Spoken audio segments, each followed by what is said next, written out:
Hey, y'all, Scott Horton here for WallStreetWindow.com. Mike Swanson knows his stuff. He made a killing running his own hedge fund and always gets out of the stock market before the government-generated bubbles pop, which is, by the way, what he's doing right now, selling all his stocks and betting on gold and commodities. Sign up at WallStreetWindow.com and get real-time updates from Mike on all his market moves. It's hard to know how to protect your savings and earn a good return in an economy like this. Mike Swanson can help. Follow along on paper and see for yourself. WallStreetWindow.com. All right, y'all, Scott Horton Show. ScottHorton.org is the website. Check out the archives there, more than 4,000 of them now, going back to 2003, ScottHorton.org. Follow me on Twitter, at Scott Horton Show. Introducing the great Will Grigg. He is the author of the great blog, Pro Libertate. That's freedominourtime.blogspot.com. freedominourtime.blogspot.com. And whenever there's police shootings and shootings of police, I turn to Will for wisdom. Welcome back to the show. How are you doing, sir? Scott, I'm very happy to be with you and sick of my soul over what's been going on the last couple of days. It's a really dark time. This week, this year, it's just been as ugly as can be. What do you think, Will? Tell me. It is certainly ugly, but I think we're telescoping events in a way that's likely to make things uglier unless we take a moment or two to reflect. The first thing that I want to underscore here is the use of the term massacre to describe what happened in Dallas last night, where you had, by last reports, 5 police officers who were murdered and 7 others who were injured by a sniper, and then a couple of people who were bystanders were also wounded but not killed. You'll never see the word massacre described by used by the state-aligned media to describe what happened at Mount Carmel in 1993. That word is being used now, I think, for the purpose of inflicting a certain emotional resonance here that may be disproportionate to what actually happened. I'm not minimizing the loss of 5 human beings, each of whom had loved ones. There are going to be radiating consequences for that. But as is the case whenever police officers are killed, there's this state-dictated public liturgy of official grief that ensues. And the purpose, I think, of that ritual in this instance will be to reinforce a very dangerous narrative here, which is the idea that there is a literal war on police that has been taking place for a number of years now as public dissatisfaction with police corruption and abuse has reached the proverbial boiling point. We're told that this was the deadliest day for American police since 9/11, and that's a very significant statistic because we had 5 deaths of police officers and 7 others who were wounded. And if we indeed were witnessing a war on police, it stands to reason that that would be a rather commonplace occurrence rather than something that shocks the sensibilities of the public. 2015, I should point out, was actually a less deadly year for police in terms of line-of-duty violent deaths or felonious killings of police than 2014 had been. 2014 was somewhat more violent than 2013, which was the safest year for police, measured by on-duty fatalities, of any year going back 4 decades or longer. That is something else we have to take into account while we're trying to put what happened last night in perspective. It's also interesting that that was the first incident in a year since the law in Texas mandated the collection of violent on-duty killings of police through the use of firearms. There had not been a fatal police shooting in the entire state of Texas for nearly a year. That law went into effect, I believe, in August of 2015. The Attorney General of the state of Texas is required to compile statistics with respect to the on-duty violent deaths of police officers by gunfire. There had been 14 non-fatal shootings of police officers in 2016. There had not until last night been a fatal shooting. And there hadn't been a fatal shooting of Dallas police officers since 2009.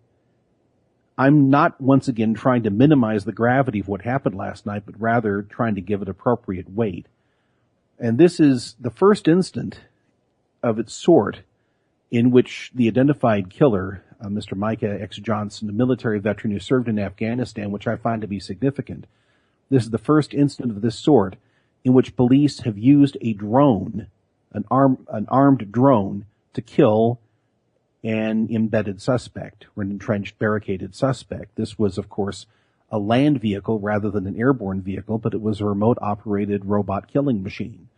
And that, of course, I think could be the overture to a great deal of ugliness domestically, as the disposition matrix, which has been used by the executive branch to bring about the systematic removal of troublesome people overseas, including the occasional U.S. citizen. And within that group, you would include the occasional 16-year-old U.S. citizen who was by any definition not a terror suspect. You might see the importation of that protocol here for use against what people are already characterizing as a domestic terrorist insurgency. So the times are indeed pregnant with awfulness. And if you take a look at it once again in the sweep of relatively recent history, the amount of violence we're seeing, if you compare what's happening now with 1968, which seems to be sort of the benchmark year for domestic turmoil, we've not seen that type of ugliness in 2016, but there is a great deal of potential energy that is stored up in the factions that have been created. And when you combine that with a much greater persistence on the part of the tribal identification of people, where we're looking at each other, if you will, horizontally with a certain amount of suspicion on the basis of labels and tribes and designations, and not looking critically at what the people who are presuming to rule us and what they're doing to all of us, there's a great deal of potential ugliness in that alignment of factors. And that's what has me very concerned. There is, and this is something I've said to a number of people, both in person and through social media contacts, there is a certain dynamic toward what I've called the Rwandification of American society, where you have people who are segregated, self-segregated for the most part, into these factions in which intense rancor and animosity are used to define yourself with respect to the other faction. You define yourself by the people you despise or the people that you hate, rather than defining yourself in ways that are not necessarily so volatile and so easily exploitable by people who like to propagate and then exploit collectivist hatreds. And I think that that's the most troublesome thing that we're seeing here, is not just the fact that 5 police officers were murdered last night and there was an attempt to murder many more, or that apparently there have been copycat incidents in the aftermath, but the fact that there are people who are referring to this as the overture to a literal civil war in the United States, and that there are people who actually look upon that prospect with a certain amount of eager anticipation as opposed to something akin to existential horror. And my reaction is much closer to the latter than to the former. Yeah. Well, and it seems like, well, who are you thinking of when you think of people who welcome this kind of conflict? Obviously, there was the cover of the New York Post today, so there's Roger Ailes. Who else is on your list? Well, I'm thinking a lot of what I have seen and the skimmings I've made of the alt-right media, the alt-right blogosphere, in the wake of what happened in Dallas. There have been people who have been pining for a race war on the alt-right. There are people who have been equally eager for a similar conflict on the regressive left. And for about 1.5 years or 2 years, actually for 4 or 5 years, I've talked about the Weimar America scenario, in which you would have the Free Corps and the Spartacists literally doing physical battle in the streets of some American cities. And I think that that's the sort of dynamic we're talking about here. I refer to we saw that in Sacramento week and a half ago. That's exactly what we saw in Sacramento. And there have been more than a few commentaries that were engendered by what happened at the Capitol there in California, talking about the idea that next time when you have a self-identified white nationalist group hold a peaceful demonstration of the sort that is disrupted by violent so-called anti-fascist leftists, that the alt-rightists are going to be prepared and they're going to give much better than they receive. And I think that this is the sort of thing that plays into that narrative, and that there are people who have been saying, once again, with anticipation rather than dread, that at some point these barely suppressed tribal resentments and hatreds are going to give rise to a literal civil war, domestic conflict of that sort. That's something that I think is not implausible. And that's one of the reasons for the mood I'm in right now, which I would characterize as a type of depression that is somewhat seasoned with dread.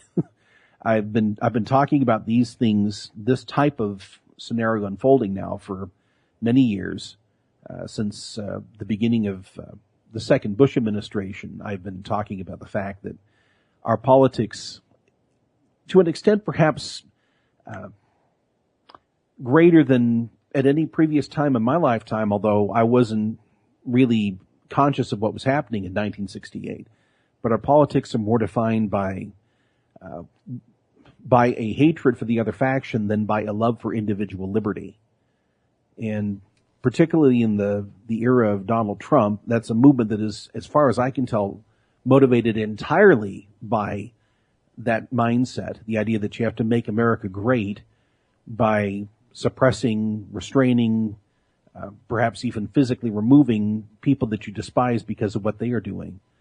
I think that there's certainly that brand, the corollary brand among the regressive left as well. But I think that we're seeing that type of bifurcation or polarization in American society perhaps to a greater extent than any time in the last 4 or 5 decades, if ever. And social media tends to reinforce this because people tend to seek the company, both physical and virtual, of those who are going to reinforce their perception of the world. I don't, for that reason, think that something ought to be done to restrain social media. I don't think that there are any state-focused prescriptions that we can apply here that will treat what I'm talking about. I think that the state is the primary progenitor of what we're discussing, and that the people who operate through the state are doing everything they possibly can to reinforce these collectivist identities on the part of the public, and then to try to align them in such a way that will advance the interests of the semi-permanent ruling elite. And they, of course, profit tremendously, both monetarily and politically, from keeping people at daggers drawn with each other. Yeah. Well, and at least right now we have an economic bubble. What happens after the next crash? Yes. And every one of these bubbles is taking place in a society that economically is much different from the America of 1928 or 1929, a time when people were not leveraged to the point that they are right now. People are leveraged to the point where their daily lives depend on their ability to borrow money. That's something that would have struck our great-grandfathers as entirely incredible. I think they would have found that to be not only foolish, but incomprehensible. I mean, these are people who knew how to extract their living from the soil that they stood upon. And that's a set of skills that really are not in wide circulation today. And that's one of the reasons why my family and I are living in Owyhee County, Idaho, which is well off the beaten path from just about everything, but it requires that you adapt a lifestyle which is downsized and much more, I guess self-sufficient would be a little bit grandiose, but much more inclined towards self-sufficiency. Yeah. But and this is something that has often been discussed by people on various points along the spectrum, if you have a hiccup in the electronic cash flow through which EBT cards are recharged, and people who are living on a cash just-in-time basis, who depend upon the distribution of benefits, and who, for lack of budgeting discipline, will have no way of providing for themselves. If there is a week-long delay in receiving their electronic benefits, then you have a prescription for incredible ugliness in many of the larger cities. Well, and that goes for the cops, too. Oh, that I was just going to say. Sure. Those guys are riot, man. You got to look out. Will. All right. Go ahead. I was going to say that one of the things that we need to take into account here as well is the emergence of law enforcement as another interest group seeking specially protected victim status.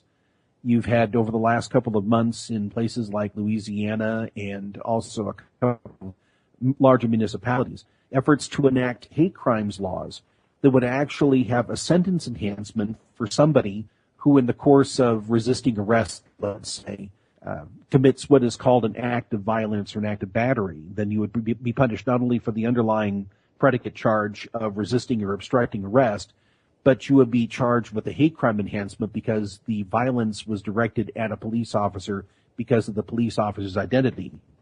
You have a measure of that sort that was either considered or might have been enacted in the state of Colorado. It's another state where you have the police unions promoting the idea that just as race, ethnicity, religion, sexual orientation, gender identity, all these other factors are now used for the purpose of creating specially protected classes, that law enforcement as a profession should receive the same type of protection when they actually already occupy a very privileged position in our society, to the extent that they are granted qualified immunity. That's a phrase you read all the time in the literature, for doing things that are manifestly wrong, violations not only of the law but also of policy. If in their judgment this is necessary to protect officer safety. And that's one of the reasons why there is such intense ambient frustration on the part of people when you see the killings by police that have occurred over the last week or so, when it seems clear that you have instances where subdued suspects are simply being executed by police officers who are clothed in this qualified immunity and who are protected institutionally and who were deferred to even in the same judicial system that they supposedly serve.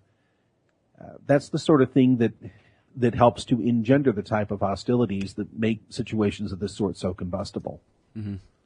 Well, and you can see it too in just the way they talk on even the pro cop shows and what have you. It's like little kids, young boys anyway, talk about it. When you may shoot and get away with it. Now, yes, anybody ever comes in my house, I'll kill them, right? No, I just shoot him in the leg. No, I'd shoot him in the head. This is what 13-year-olds talk about when they're, hanging around in the summertime with nothing to do. This is how the cops see it. At this point, okay, if this happens, you can shoot. If this happens, be careful, that might not be over the line. But if this happens, you can. And can, or may, is the line for should. Even though that's not necessarily implied, or not, they don't necessarily say that, but that's basically what you're looking at with these cops. You can hear them talk about it. At the point where they can shoot, they do. Remember the kid? I probably interviewed you about it at the time. The kid was gonna kill himself. He was having kind of a mental breakdown. He had a gun. He was in the house alone. And the SWAT sniper killed him from outside, far away, 100 yards or whatever, shot him through the scope because at some point, when the kid was waving the gun around by himself alone in the room, through the scope, he could actually see the open barrel of the gun. At that point, that counts.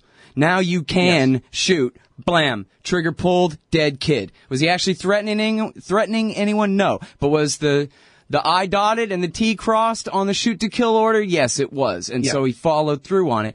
And it seems like, Will, that no one is telling these cops, hey man, not even once, hey, just 'cause you can doesn't always mean do it if you really think you don't have to. Like the pregnant lady with the knife who's having a freak out and he shoots her with an AR-15.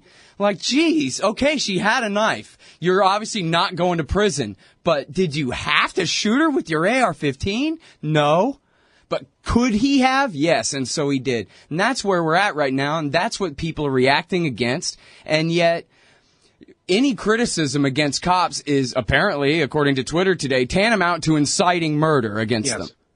Yeah, and that plays into the idea of ideational co-conspirators. You've seen on the front page of Drudge this morning linked to a number of stories that claim that anti-police rhetoric is to blame for what happened in Dallas last night. And all day on Fox News today, all day long. That's the photographic negative of the rhetoric we heard from the Clinton administration in 1995 after the Oklahoma City bombing. If you've been criticizing the federal government, if you've been criticizing federal law enforcement agencies, you're an ideational co-conspirator with the people who bombed this building and killed 159 people. And for months thereafter, that was a leitmotif in Bill Clinton's presentations about Oklahoma City. And he went so far as to say, after he was reelected in 1996, that the Oklahoma City bombing saved his presidency because it caused the fever to break. The fever in this instance being people who were sick and tired of the rogue, lawless conduct of the ATF and other three-letter federal enforcement agencies. And now you have the same, or at least in some instances the same, but at least the immediate offspring, institutionally and otherwise, of the talk radio right wing in the 1990s, 1994, 1995 period, who are criticized by Bill Clinton as somehow guilty collectively of what was done in Oklahoma City. They're playing exactly the same themes right now with respect to what happened in Dallas last night. And that's something that's happened since 2014, as a matter of fact, in the aftermath of what happened in Ferguson with the violence and the tumult that occurred there and what's happened in Baltimore subsequently. Every time you hear people talk about how somehow the people who engage in principled criticism of lawless conduct by the police, somehow this anti-police rhetoric just precipitates into violence against police, which, if true, would mean that 2015 would have been much bloodier than it was, and 2016 would have been much bloodier than it has been until just last night. And once again, we don't know whether or not that represents the trend line changing, or whether this is simply going to be one of those episodes where people take a look at what happened and are so horrified over what happened that actual changes occur. But when you talk about can versus should in terms of the use of lethal force by police officers, I have written on several occasions about police officers who have been sanctioned because they have refused to use lethal force and have solved a problem through de-escalation. There was one instance that I wrote about a couple of years ago in which a police publication talked about a police officer who was up for Officer of the Year because in the face of an armed, agitated man in a domestic violence situation, which any police officer will tell you is the most dangerous of all scenarios. You don't want to get involved in a domestic violence situation. The police officer, rather than drawing his own gun, talked the man down. He simply reasoned with the agitated man and persuaded him to drop the gun, rather than pulling his own gun and shooting him when he had every legal and perhaps every moral right to do so. The police chief actually wanted to censure him because he felt that example would prove to be contagious in a way that would undermine officer safety, which apparently is a higher priority than the safety of the public. And that is part of the mindset that we're describing here, Scott, where police officers are trained to look upon the public at large as a 360-degree battlefront. And everybody who is not identified by the same colors he's wearing is to be considered a potential threat, somebody who is to be considered a target to subdue. Right, not a customer who it's their job to protect. Yeah. This is a supposed service where. See, they didn't announce this when they changed it, right? No, they didn't. The way we all learn it in school is, you're born free, and these guys are your security force. That's how it works. Yeah. This is a really interesting enterprise. Because the supposed service they provide is defined not by what they have to do for us, but what they get to do to us. And that mindset was given tremendously appropriate expression just a couple of days ago in an essay on lawofficer.com by Travis Yates. He's a commander with the Tulsa Police Department. He teaches seminars in risk management and officer safety, of course. He has a Master of Science degree in criminal justice. He's a graduate of the FBI National Academy, director of training for SafeTac training. His piece, which was published on Wednesday, is entitled Follow Commands or Die. I'm going to say what no one else is saying. From the President of the United States to every local news reporter in the country, no one is saying it. Follow the commands of a police officer or risk dying. Now, I have written exactly that same thing, Scott, by way of criticizing the institution. I was going to say, I think he plagiarized you, only without the intent. He didn't bring your intent with him. Yeah. He says, there you go. You can commence calling me all kind of horrible names and even call me a racist. I don't care because that advice will save lives. You can debate all day long about what proper police force is, when it should be used, and if the entire criminal justice system is racist, but there is one thing in common with every so-called excessive force video you have seen in recent years. Note the disparaging reference to so-called excessive force video. The suspect is not following commands. Take someone not doing what a police officer tells them to do. And I need to stop here and point out that not everything that exits the skull cave of a police officer is a lawful order.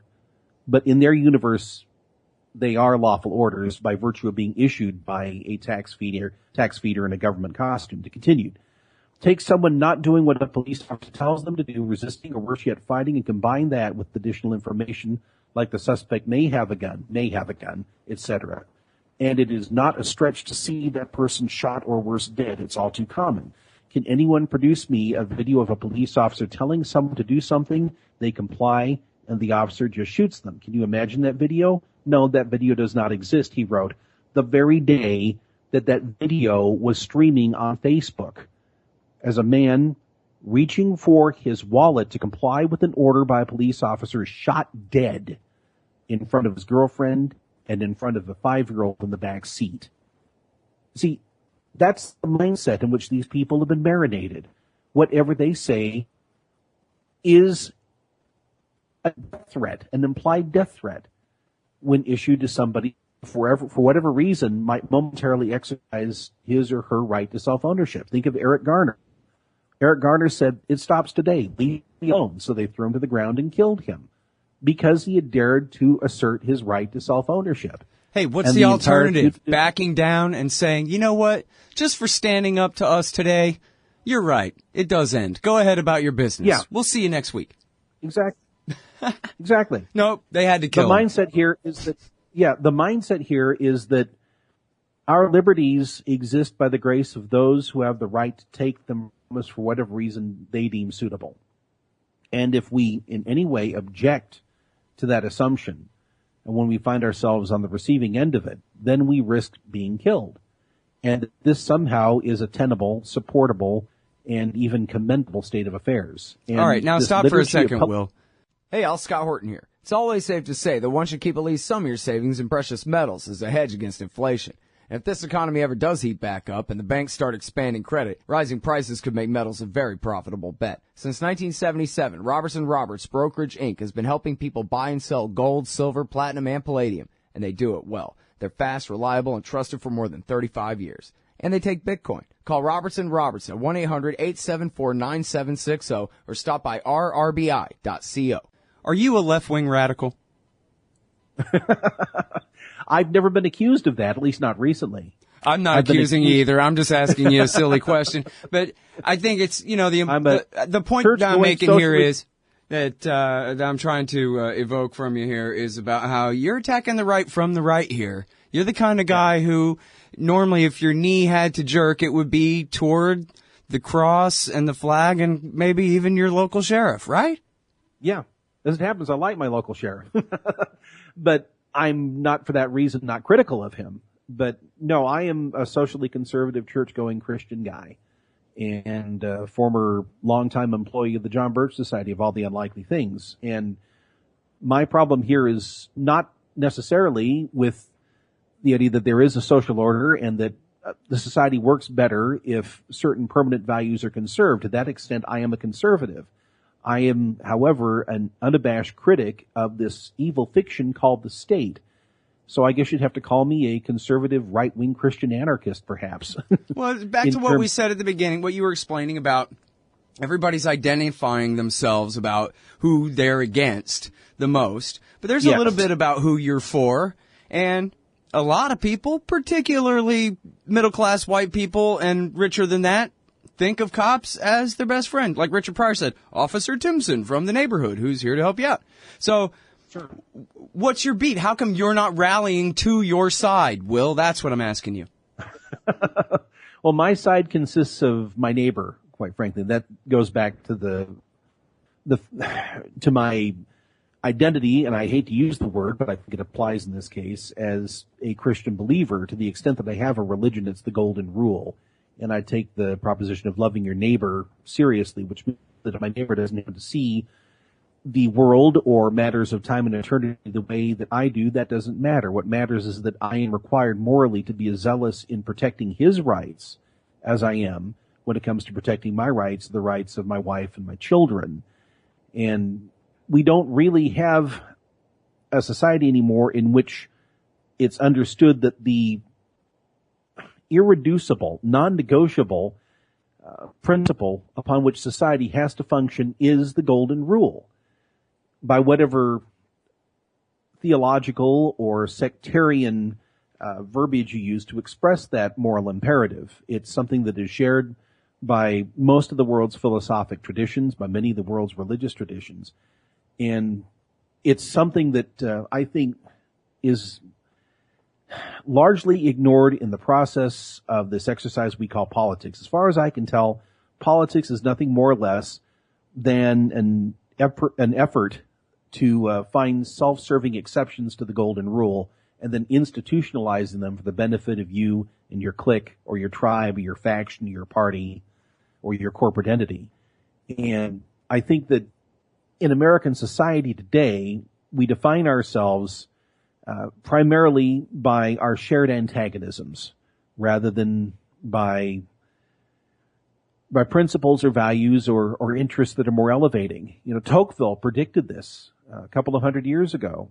He said that one of the potential fault lines he discerned in American society back in our youthful Republican vigor was this potential for factions to become so insular and so devoted to the process of conflict resolution through litigation rather than commerce or through some kind of mutually beneficial negotiation, that people would become identified more by interests, shared interests, rather than by principle, and that eventually society would become a sort of dust that is scattered on every side and it's unable to cohere to each other unless it's pounded into bricks through the direct force of government, which is what happened, of course, in Tocqueville's France, or in France just the generation before Tocqueville.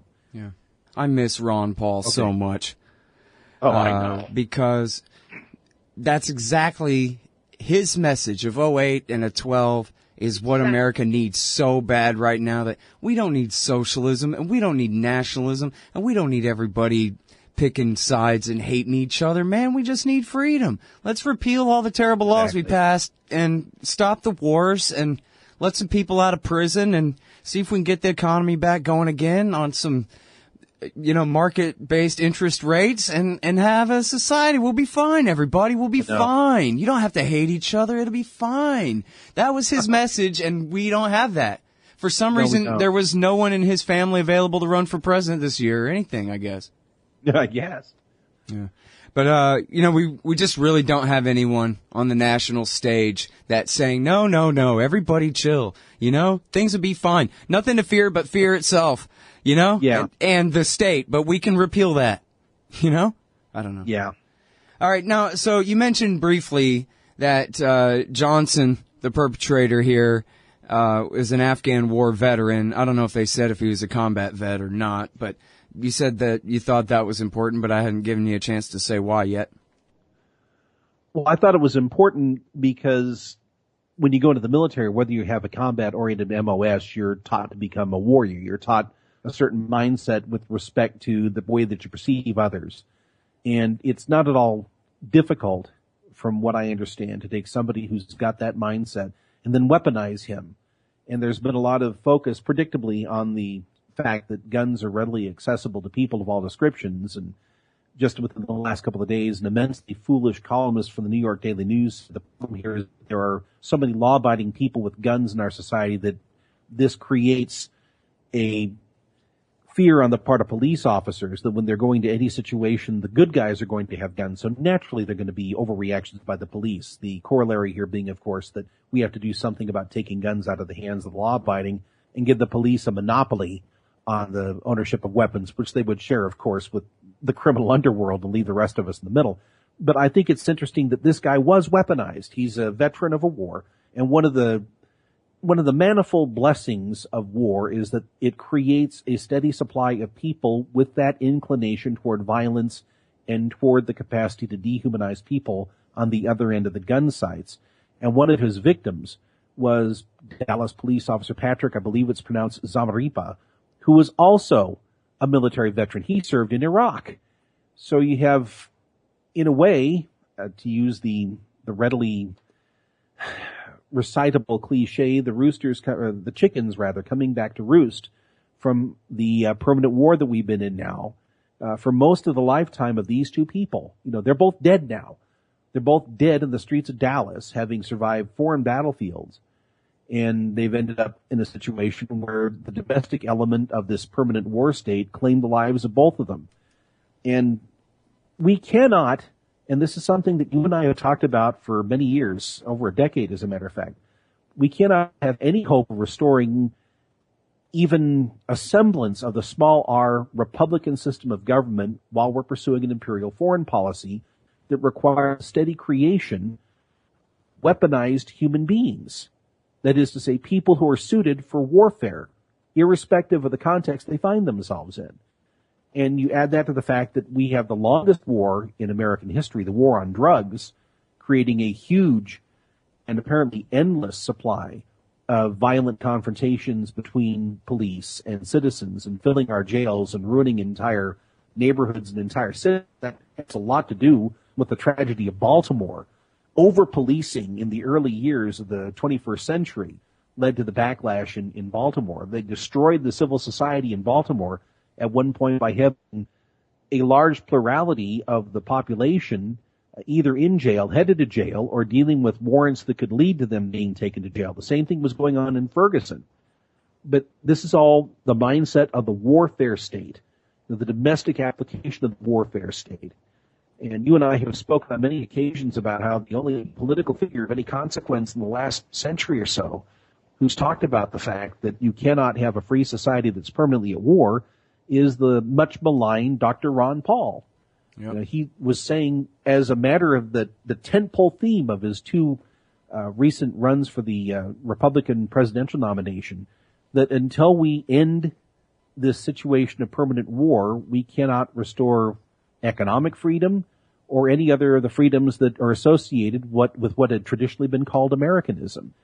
And there just seems to be no appetite now, unfortunately, within a large section of the movement that he once commanded for a return to his fundamental message, which is that freedom solves everything, recognizing property rights and the need for reciprocal respect for property rights is the only basis upon which we're actually going to make this country free again. People are satisfied now that we can somehow impose national greatness through an authoritarian president, and they're willing to settle for that.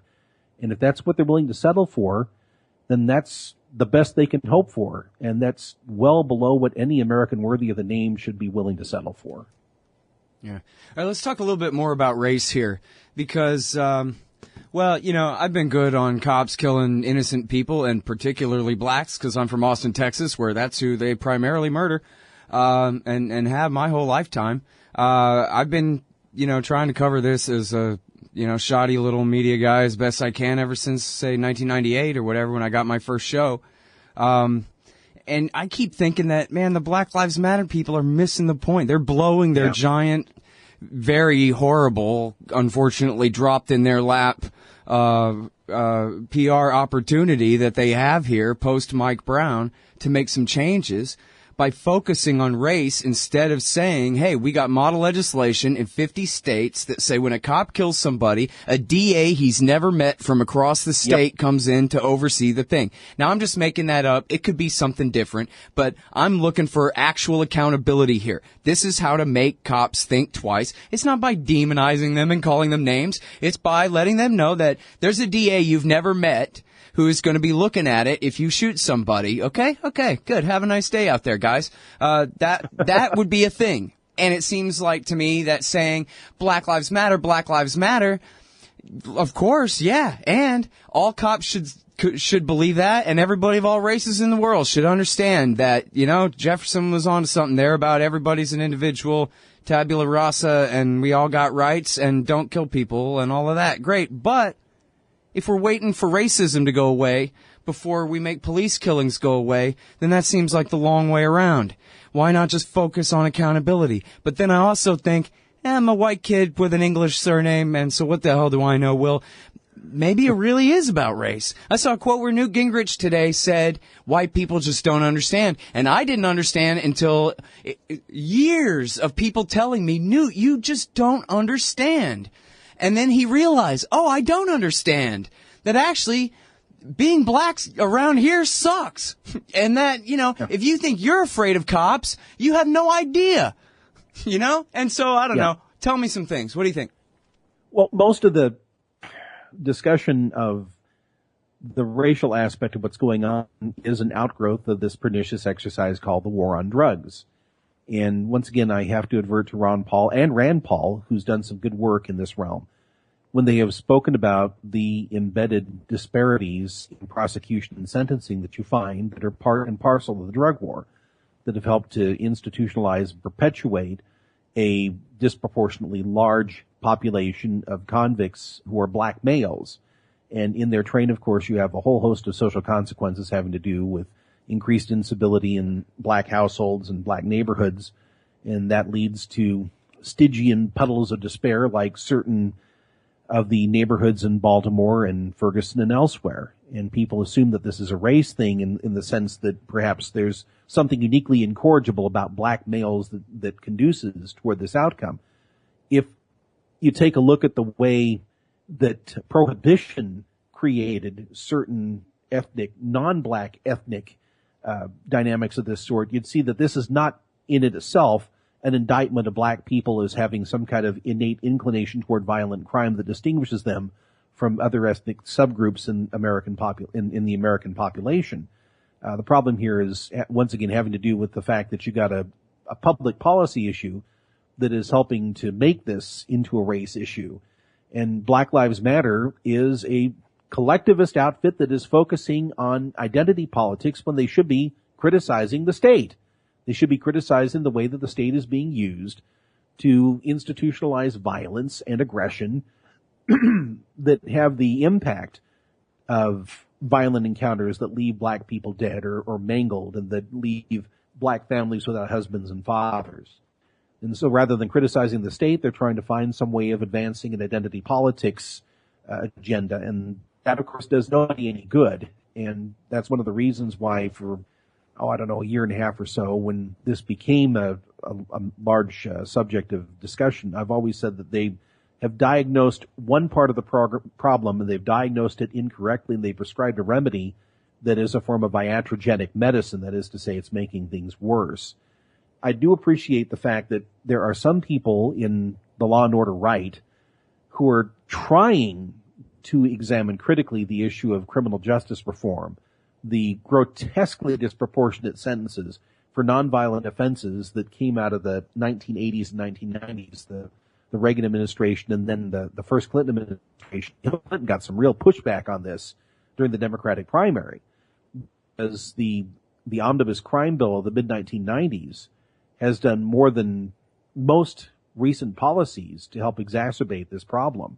The idea that there were super predators that were being cultivated in these households that were left without fathers and husbands in large measure because of the drug war. Supposedly these people were going to become a new breed of hyper-violent criminals, and that led to another draconian crackdown, which had the predictable feedback loop of some of the consequences we're describing here. So there are some people, at least, who are becoming a little bit aware of the need to do away with some of these grotesque, draconian, mandatory minimum sentences. But at the same time, they're not looking at the problem of a lack of institutional accountability for police. Many of the same people that just 2 days ago were bewailing the fact that Hillary Clinton is somebody upon whom the law has no purchase, have pivoted on a dime and are now execrating people who say that police ought to be held to the same standards as the rest of the citizenry when they use lethal force in a criminally violent way. That supposedly is a specimen of anti-police rhetoric that supposedly precipitates into violence against the police.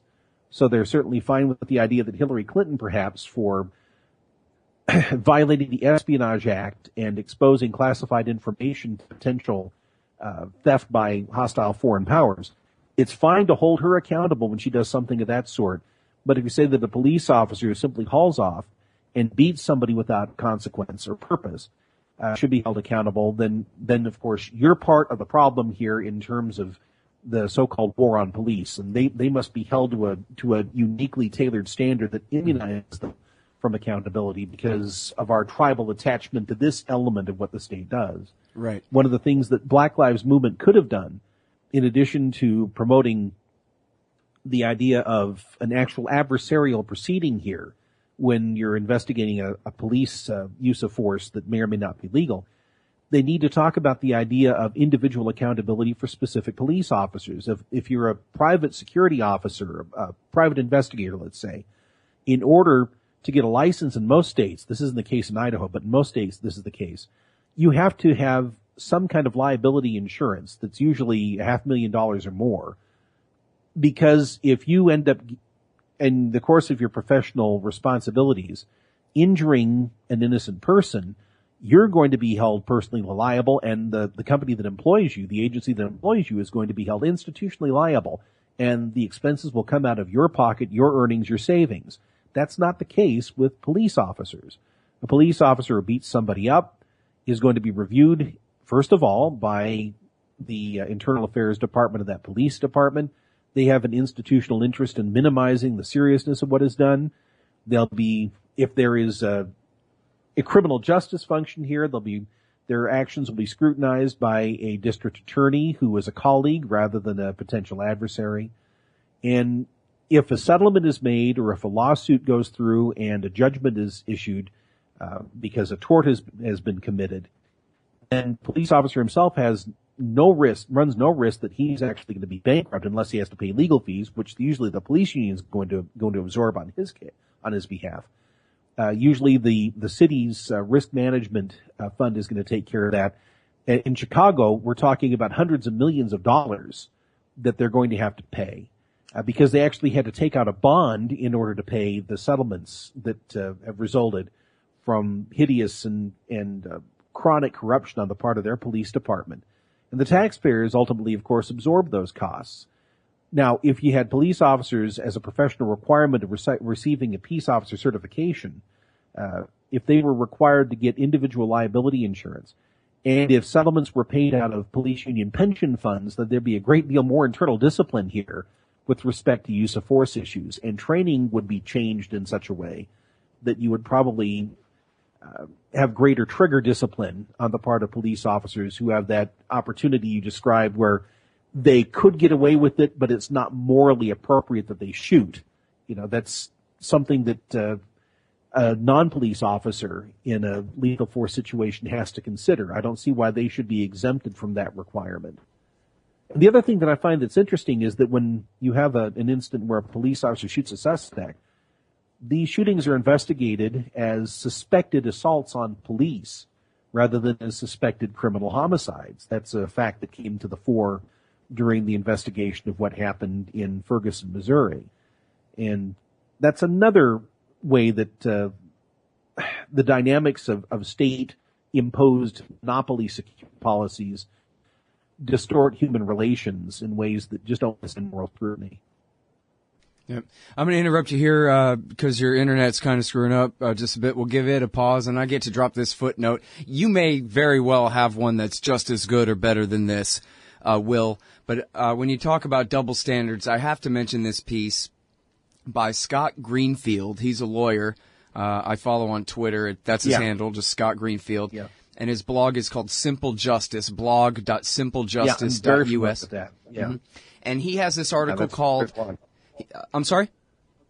I like him a lot. Oh, yeah. Yeah, he's really good. And he has this one is called Tamir Rice's Basically Reasonable Murder.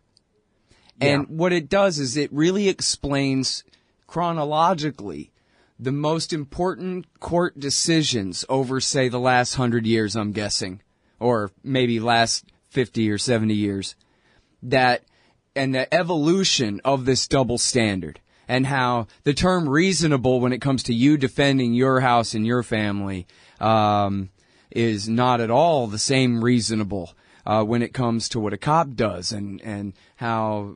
And it's just the layers upon layers of court decisions that interpret it a little bit different and a little bit different and a little bit different to where now the judges are mandated to look out of the cop's eyes and decide if maybe they might. And if they think they might, and that's, or what, you know, it's just a completely twisted, distorted second set of laws for dealing with cops. And it's the kind of thing that they never teach you, and maybe in Louisiana, but hardly anywhere else would they ever pass a law that outright says, this is a special class of citizens, and these are all of their special rights. I guess they do have some things like that.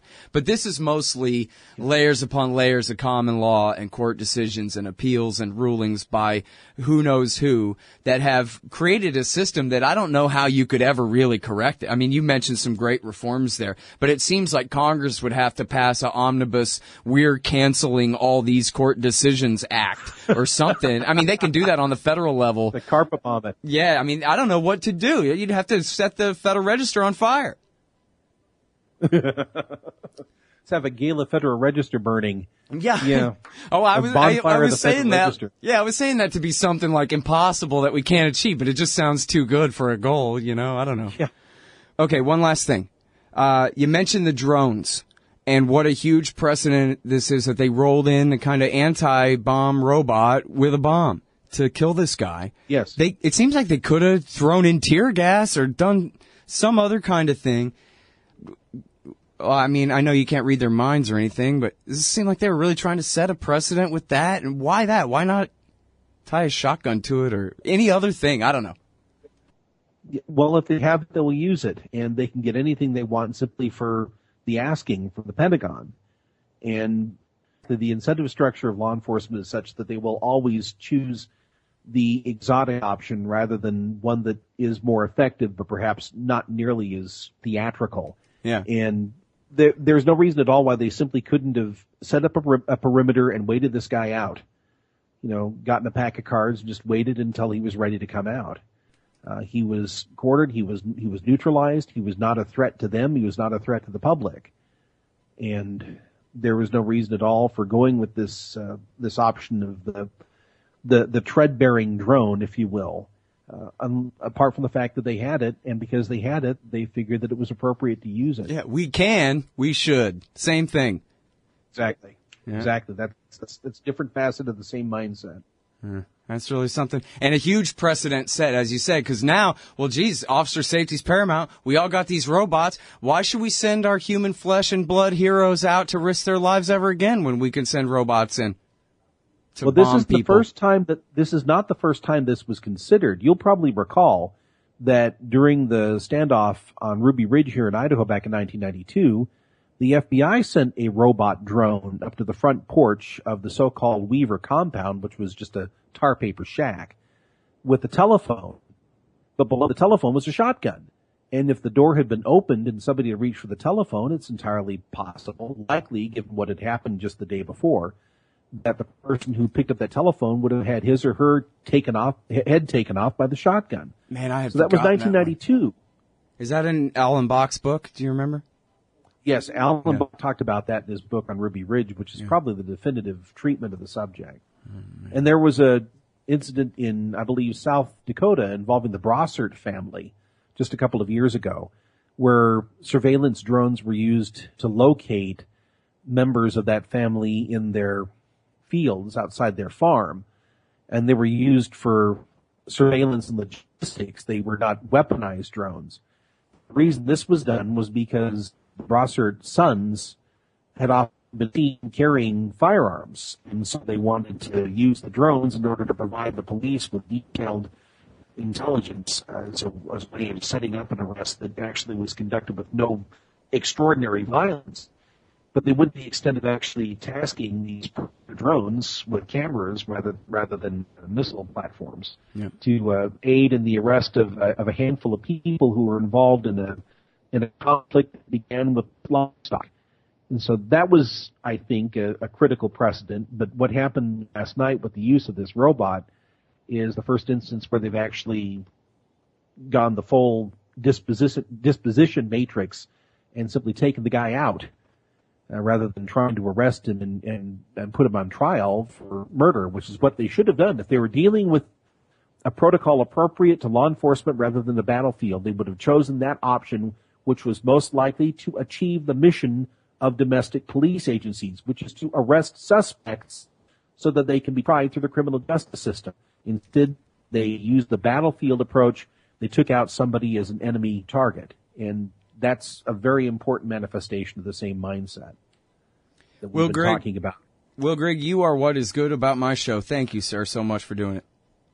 Scott, I'm honored. Thank you. I really appreciate it.